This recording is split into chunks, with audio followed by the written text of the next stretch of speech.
அந்தபடியே அவர்களில் ஒருவன் பிரதான ஆசாரியனுடைய வேலைக்காரனை வலது காதர வெட்டினான்.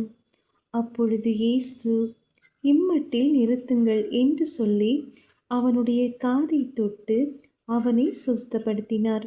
லூக்கா 22ஆம் அதிகாரம் வசனங்கள் 47 முதல் 51 வரை.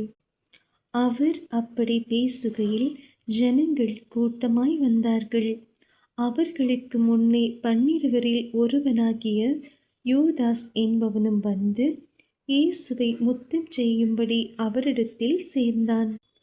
இயேசு அவனை நோக்கி, யூதாசே, முத்தத்தினாலேயா மனுஷகுமாரனை காட்டிக் கொடுக்கிறாய் என்றார். அவரை சூழ நின்றவர்கள் நடக்கப் போகிறதை கண்டு, ஆண்டவரே, பட்டயத்தினாலே வெட்டுவோமா என்றார்கள். அந்தபடியே அவர்களில் ஒருவன் பிரதான ஆசாரியனுடைய வேலைக்காரனை வலது காதர வெட்டினான். அப்பொழுது இயேசு, இம்மட்டில் நிறுத்துங்கள் என்று சொல்லி அவனுடைய காதை தொட்டு அவனை சொஸ்தப்படுத்தினார்.